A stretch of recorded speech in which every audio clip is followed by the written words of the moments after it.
Lanthokchari Science Magazine Ngasigi Thoramda Thamzari Carbon Dioxide pudi thadoknaba khak yaroi amadi technology na khumang chaokhatlakpada Semiconductor nano device ki thoudang haiba hiram sida Department of Electronics and Communication Engineering National Institute of Technology Manipur da Assistant Professor oina thaupuriba Dr. Wangkheirakpam Vandana ga aikhoigi mihut Raichanda Chingtham ga unadunu wari saba Carbon dioxide pudi thadoknaba khak yaroi. Carbon dioxide pu hingchai itembu oina lounariba sibu kayam chumbano. Taibang miyuiba amadi sanga gi masada cheliba igi asin ayak pH scale chang nahanba ningsa hontok honjin amasung hemoglobin na oxygen bu hakchangi mafam pumna bakta puduna chatnabagi damak pangthok liba thong sing asigi damak carbon dioxide na maru uiba thoudang lawribani. Haksang laifam thokpa carbon dioxide ki changsi ngai hak leitana hongdok hongjin dawrabadi haksang da ana ayek thokani. Uwa singna pangthokliba photosynthesis amasung ningsa honbana chingbagi mathau pangthokpada carbon dioxide na achoba thoudang lawri. Asangba pambi singna carbon dioxide amasung isingbu glucose oxygen amasung chanariba chunjaki compound sing onthokli. Carbon dioxide yaudana di pambi singna khak hingba ngamloi. Pambi sing yaudana di malim sidi hingliba thawai panba singi chananaba chinjaki paringda yamna chaun akaiba pigani. Chananaba chinjak amadi hidak langthaki machal sembada carbon dioxide yaudaba laite. Matang sida panba yabadi sinsang factory singdagi thadorakliba carbon dioxide tagi phangliba energy gi machak sing semliba formic acid amasung methanol ase cell thungi phibam phagatnabagi yamna maru oiba anoba khongthang amani haina thorang asibu paikhatpada maru oiba thodang lawriba Zimbabwe da leiba Midland State University ki Department of Chemical Science da lecturer oina thaupuriba loinana Futures Leaders African Independent Research Program gi fellow amasu oiriba Dr. Gift Melanana phongdokli African Academy of Science na phongdokpa matung ina Zimbabwe da leiba kanglon loi singna industry singda pangthokliba thabak thawong singdagi thadorakpa carbon dioxide pu sijinnaduna methanol amasung atopa energy gi machak sing puthoi Hiram sida thiziliba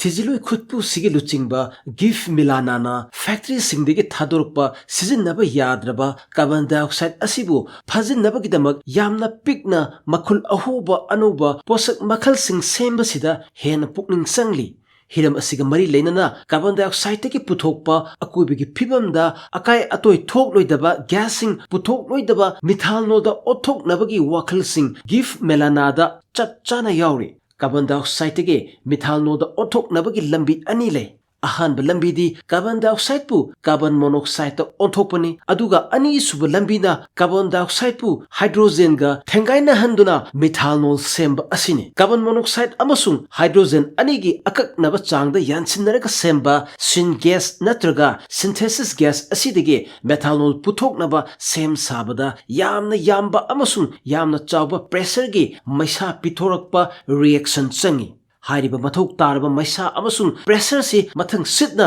degree Celsius chani yankhaidagina chahum phawbani aduga pressure na megapascal manga dagina tara manga phawba changani Melana amasung mahaki khutpuna thizilliba sigi maru oiba pandamdi Zimbabwe gi chaukhat thorangi thabak pangthoknabagi mathau taba energy piba ngamnabagi damak fossil fuel mai thabadagi thadorakpa carbon dioxide pu amuk phajinduna methanol puthoktuna energy oina sijinnabani hairiba pandam asibu phangba ngamnabagi damak thizilloi kupusina carbon dioxide pu phajinba ngamgadaba potsak sing semgatpa amadi tongan tongan ba mafam singdagi thadorakpa carbon dioxide pu formic acid amasung methanol gumba energy piba ngamba potsak singda onthoknabagi thabak sida hena pukning changna thabak paikhatli Gif melanana makhatana phongtokpagi matung ina formic acid si hydrogen bu tungsinuna thamnabagi damak khwaidagi maru uba pambai ama oina longne hydrogen na puthokpa energy bu tungsinuna thambada yamna khudong thiba thakta pokhai hanba chemical ama oriba fuel cell singi manungda yoriba formic acid ki horopham oriba format compound na hydrogen ga loina duna leiri kangloloi singi yamna marik chumba pawdum sigi batung ina lalon pot oina sijinariba lithium ion ion battery dagi phangliba energy di format ta phangliba energy na yamdrabada saruk manga hena puthokpa ngami hairi miyamna numit khuding gi sijinnariba sangdaba yadraba posak sing puthoknaba sem sariba chemical chinjak amasung makhal mathelgi hidak langthak semliba sinsang singda pharmacy sijinai Laibak amagi sel thumgi phibam phagatnaba thorang paikhatpada methanol gi achouba thoudang leiri pamdaba potyan yaudana nungsitki matik mayai hengatnaba gasoline khara hapchin bayai masina mai chakliba fuel aduna akoibagi phibamda akai atoi thokadaba gas sing puthokloi amasung Africa gi laibak sida fuel singbu sijinnariba aphangba machak mathumgi pambai singda yamna laina sijinnabasu ngamgani ngasi fawuda hiram sida thiziliba kangloloi singna metal organic framework haina khangnaba makhogi changing pakthok phamda material posak singsi yamna marang kaina puthoknaba sem sari hariba material posak sing adu phosphonate sulfonate amasung heterocyclic compounds kumba carboxylate yawba organic linker singna metal ion natraga metal cluster sing oina sembani Thizilloi khutpusina carbon dioxide phajin semgat liba material pochak asida chemical stability haibadi akoibagi phibamgi masak mawongda ahongba leitaba matik mayai sing yawbadu utli amasung makhoina sem sariba asida carbon dioxide tagi formic acid ta onthoknabagi chapchaba thoudang loba ngamba platinum rhodium amasung iridium gumba yamna tangba potsak sing yauri kanglon loi khutpu asina phongdokpa matung inna makhoina thijinbadagi phanglakliba kanglon gi warol se pukning thogatningai oi maramdi sinsang singdagi thadorakpa arem khak yasing maru oina carbon dioxide phajinbagi akhannaba potsak ki mawong sem sabada platinum rhodium amasung iridium hariba potsak sing asi sijinnai Zimbabwe da coal mai thaduna puthokpa energy amasung hariba energy dubu sijinnaduna cement puthokpa industry sing masing yamna lei coal mai thaba amasung masing yamlaba industry sing adugi akoibagi phibamda akaiba piba yaba greenhouse gas singi changsi yamna wangna puthori gif melanana phongdokpagi matung inna carbon dioxide phajinbagi paikhatliba thaurangsigi aroiba tangkakta puthok pusin thatok thasin tauba yabagi pambai singi masak mong leiba mong ama semgane amasung mafamda paikhatliba semgatliba industry da kangloloi khutpu sina semgat sariba carbon dioxide phajinbagi technology asisu hapchinduna thabuk tawhanaba thorang paikhatgadori Carbon dioxide phajinabagi paikhatliba thorang sigi khongchetsina mai pakpa thoklabadi Zimbabwe da thadokliba carbon dioxide se singthaba yaba changda hanthagani hiram siga mari leinana kanglon loising asina paikhatliba thorang asina honglakliba aying asa nongju nungsa amasung saba hengatlakliba asibu laksinduna thambada Zimbabwe bu yamna chawna mating pangwa ngambaga loinana kunmathoi suba chahi cha asida mathau tariba energy gi chang chapchana puthoktuna laibak asigi senmitlon phagatnaba carbon gi chang nemhanba amadi matik chana puthokpaga loinana green economy gi phibam phagatnaba lambi romda khong thangjinba ngamgani haina gift melana na makhata na phongdokli adubu laibak asigi haurakliba kanglon loising asida akhanna green energy technology gi wakhal loksing pibasidi yamna mathau tari Malemgi oina mathau tariba energy phangba ngamba chahi khudingi coil amasung thawgumba fossil fuel singsi mai thaduna akoibigi phibamda yamdrabada carbon dioxide billion ton nifudi tinki haina gif melana na phongdokle cement puthoknaba amadi electric power sijinariba sinsang singdagi thadorakpa pamdaba gas sing maru oina carbon dioxide ki chang hanthanaba sub-Saharan Africa da leriba miyamna thengnariba khudungchadaba mayam asisu koknanaba mateng amadi pambai thibagi khongjangsu hogdokpa tari Thorangsi paikhatpada Melanana African Academy of Science Mentorship Program amadi mahakpu mapung phana mateng pangba atopa leibakta leiba kangloloi singa khusam nariba Royal Society dege senthang loduna thijinbagi thabak khongjang leptana sangsilakli Malemgi oina aying asa hongliba asida carbon dioxide ki chang wangkhatlakpana thokhanba oirabasu carbon dioxide tegi automotive electronics firol machu sangba pharmaceutical amasung low singu gi thabakta sizinnagadaba chemical na chingba sem sabada amadi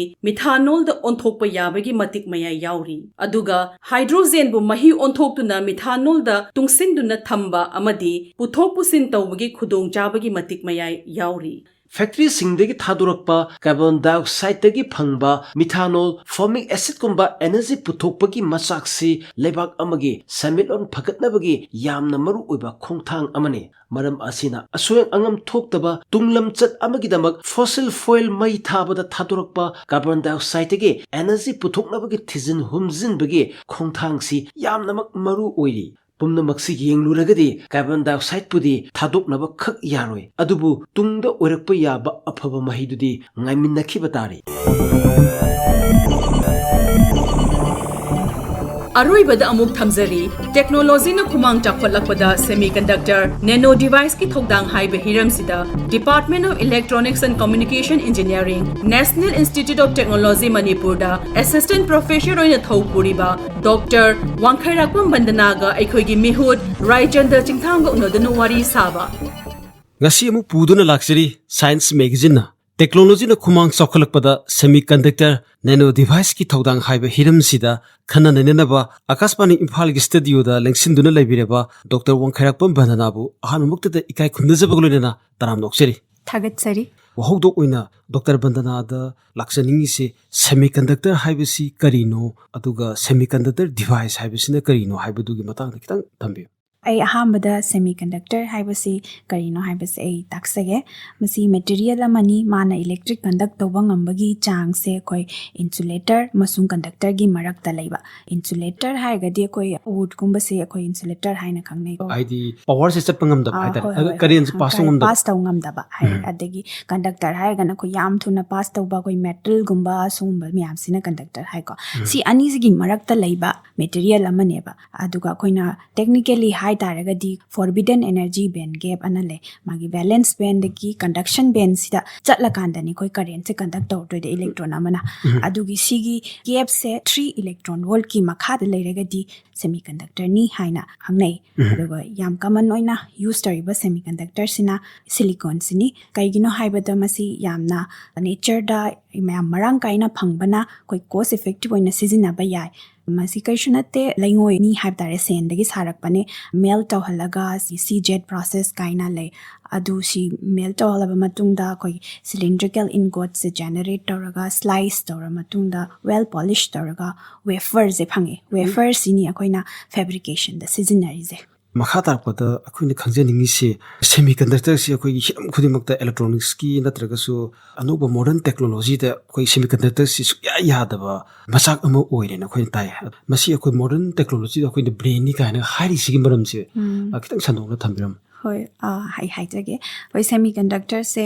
koi brain of modern electronics anadum hainai ko si hainari bagi maram se electric current ama electronic equipment amada pass to hanbagi what sa koina control to yai manage to yai even magi property si bok ta khoi requirement gi matungina alter to yai bako magi power se koi semduk sajin si yai akoina doping gaina akoi impurities ama hapsalaga magi hanagi pure form da lerami ba characteristics to koina apamba mong da atopa material ma hapaga honghanba yabagi adumba khodong jaba se leyebako sina maram oidana khoi electronics chips kumba sabada yam effective oina sizine aduga hoi application da haragana computing communication healthcare na chingba sumba miyam sida koi dum semiconductor se yam phajana sezinari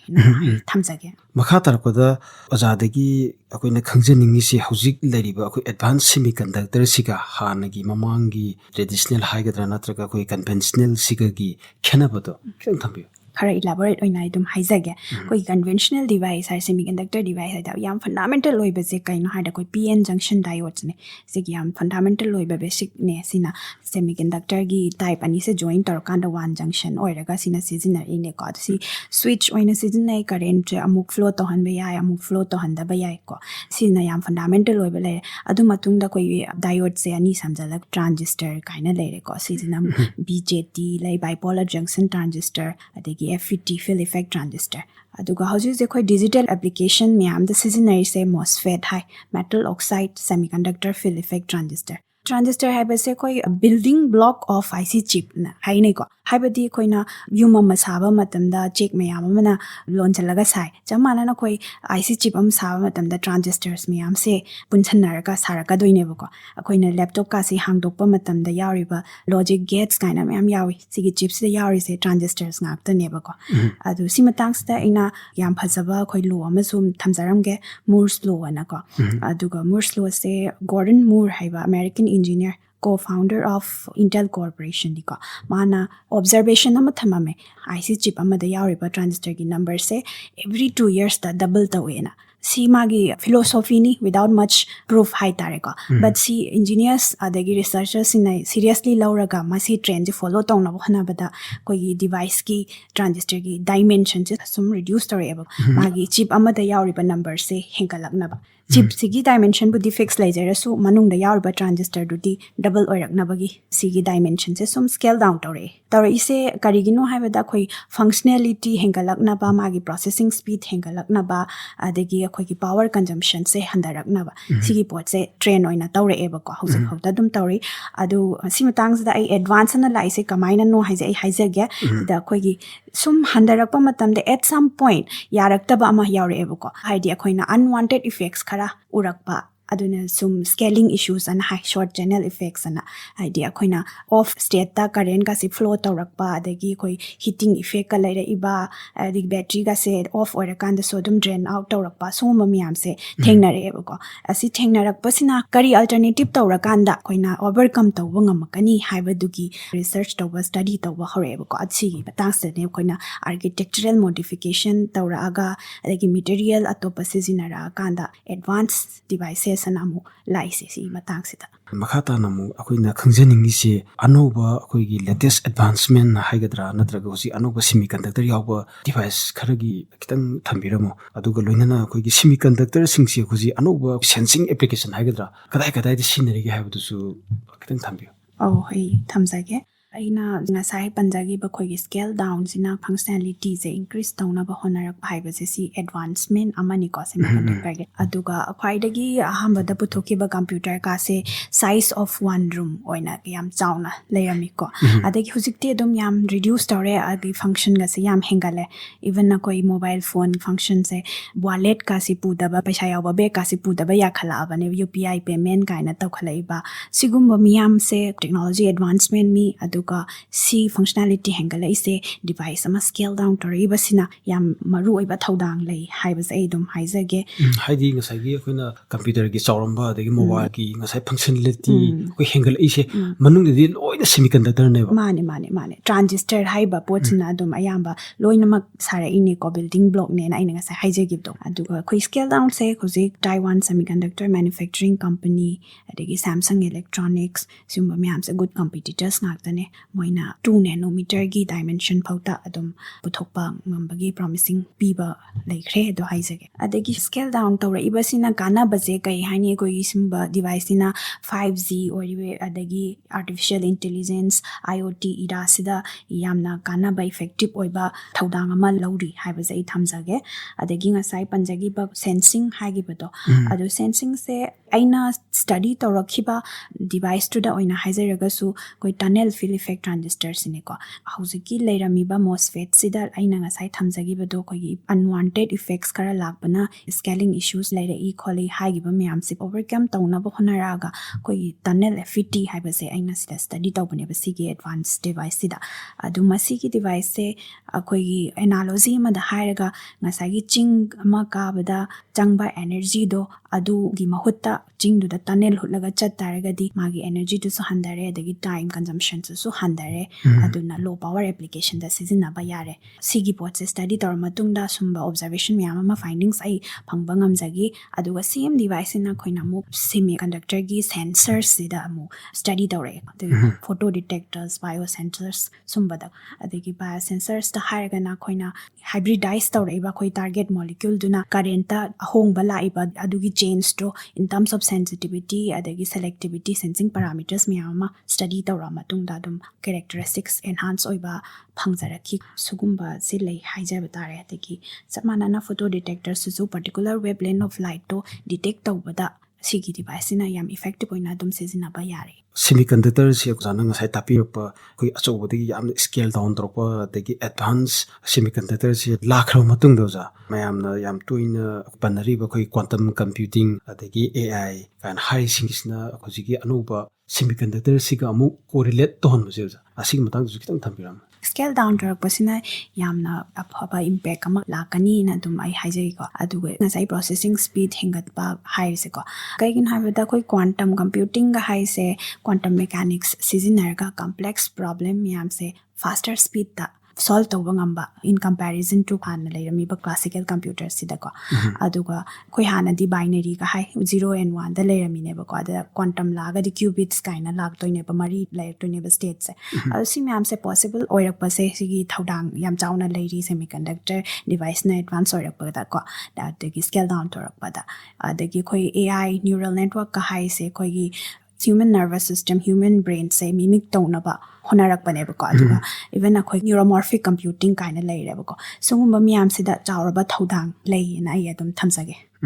makha tarapado tusuki research toruja singta kitang panbiyo id hojik toriba NIT Manipur da ozana paikhaliba project aduga khoi Delhi gi NIT da paikhalama project du chap manabra kitang thambiyo aigi research group khara dum leijai hai tare ko aigi MTech scholars PhD scholars miyam BTech scholars punchalaga adu aina hojik NIT Manipur da different semiconductor device da I study tawzari adum hojik so the hamada transistor and the lemasic memristor namula abane memory register adu sigi pot se magi applications adum biosensing da lay adagi neuromorphic computing da sigi pot da koi hojik study tawzari adagi aigi atopa group amana koi graphene haiba materials da base toba sensors sida study tawzari adagi jamana na aina general toolkit ama design tawnaba kana honazari koi industrially available tool myam se yamna costly oi aduna financially tight oi ba institute kumbadati si afford tawba ngamdabanina sigum research se conduct tawba ngamde aduna sigi pot se koi overcome tawnaba koina general toolkit ama homemade software haijaba tare ko sigumba ma koi develop tawnaba honazari na haijari ozana thambiki bo ozagi timsina research tawbagi sensing gi bio gi sensing gi ke khara ozana thambi bije hauji ozagi research se loyer matungda people da koi deliver to the prototype oina tor matungda phajana sinaba yaraba matungda di oza global market ta mayam demand laigani habi thajaba thambi adum thajaba se lai hai tare ko hoina hojik tawjari ba study myam se koi promising candidate amane mal replace to bangam bagi hojik state of art hai ko hojik je koina seasonary ba sing se replace targa hena aphaba characteristics oiraga di myam na su hena pamaka doine dana ko adugi replace to ba yabagi ko yam high chance lay promising candidate ne in the near future si thamjage adagi aina ngasai panjagi ba koi general toolkit ama propose tawjari ba device gi simulation se tawba yaba mathematical model fazana tawra matungda adagi calibrate fazana tawra matungda koi sigi toolkit se same mangam taragadi koina highly cost oi ba industrially accepted tools myam se adum replace tawba amakani haibagi ai thajaba dum leijai hujiki oza koi semiconductor sigi yamna advance of development se mathang lakhiba degi mai ngasai gi sensing gi applications ina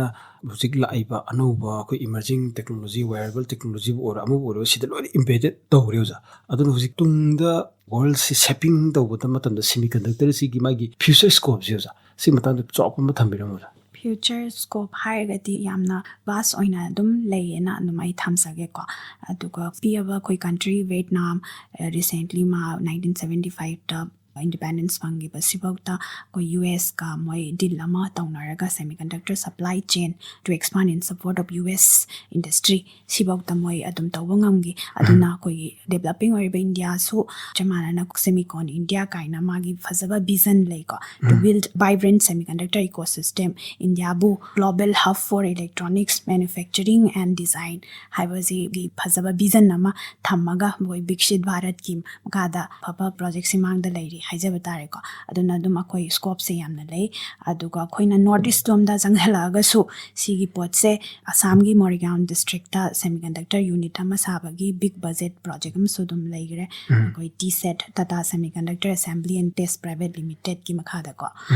adagi akoina institute level da changjala kanda akogi NITs IITs aina dum koina chala thabak tar matam da su thengna jarak pada koi startup centers incubation hubs se dum leireba ko aduna akogi khitang masana haising jaba satra singna magi masagi idea leiba singje da pitch tawraga investors phangaga dum startup se yam phasana tawkiba ai dum thengna jare adagi akogi out of engineering background ki nattaba sings da su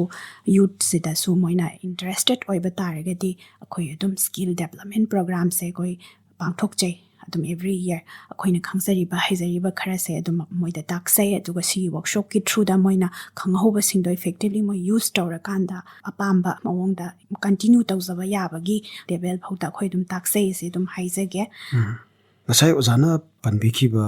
Vietnam da koigi mamang se 2023 ki September da America ki presidential la akanda koigi yam achobo project haiba tare semiconductor si America da sahi tara se suklep leptana throughout the year adum supply tawdunu ja ngasai ozana adugi scope to ta amatunda koigi Manipur da la akanda hai tare ja ko semiconductor maximum akoina saba ngamdraga su repackaging haidra natraga aksai gi akoi assemble haidra hojiti akoina hek tum holopadaina atumam daipoksi akoi electronics ki natraga semiconductor yaubase adum sina duniya aduna haiba akoi yam achoba future scope se leiribasida ozana academician amo ina Manipur gi youth sing sida kari message pining ai adum tamjage sensor haibase dum omnipresent hai ko mafam ko dimakta koi sensor se laire adagi sensor sina koi life becomes easy with sensor ai sim thamsage ko haibadi akoi example da su car ga se thobo matam da hanadi yam wana maning hanbaga se tawrame do IR sensor yaura matung da di back hanbada any kainoma thengam dai kholam dai tawbada adum bip sound ga phangak pa singom myam se ko life becomes easy haizani eba ko aduna sigi area sida interested oizaba youth singna adum in detail higher education tawning basingna adum tawbiu ya adum scope se yam chauna lei se ai adum thamsage aduga ngasagi idea leizaba satra sing or even atopa youth singna magi idea se pitch tawraga Manipur da so dum agency companies ai thengna jagre moi adum pitch tawra matungda moina pam taraga di investors supply tawbiba ngamgani khotkani haibagi promise tawbiba or even moina approach tawrakpa simyam se ai dum thengna jagre tuna scope se ai leina dum haizage ngasai usa akoi gi semiconductor sigi advancement aduga semiconductor gi device sing se material sing se masi sunglep leptana mathau lebne sum puthorokpa adu hariba puthorokpa sing sinna magi su time period sendum leiba aduga hana se akoi sinariba material singduna outdated orakpa haigedra natraga so akoi sinartaba matam seuza masina akoi environmental concern haigedra akoi electronic e-waste singja hengalakpa sidi masi matokaramna akoi handabagi wafam di uza hoi zum khanabi bra kamanda adum reusable tawba yaba oregati reusable tawe aduga mostly akoi environmental effect tawdaba adugumba pot na ayamba seasonana ba adum honaje du impact to yankana laitana ba adagi akoina fabrication ga tawba matamda adum clean room kaise seasonana bane yamna dust particle ga yaudaba mafamda jangaga aduga khoina tawjariba research sidadi koigi nano da tawjarpanina sigumbagi environmental waste city adum yamna less minimize the way na adum haizage Technology na khumang chaokhatlakpada semiconductor nano device ki thoudang haiba hiram sida Department of Electronics and Communication Engineering National Institute of Technology Manipur da Assistant Professor oina thawpuriba Dr. Wangkheirakpam Vandana ga aikhogi mihut Raichanda Chingtham ga unadunu wari saba tahan jakhibaga loinana ngasige Science Magazine lanthokchaba matang asta loizari mathang leipau pukpu numit pungpham asimakta da amuk phangbigani Science Magazine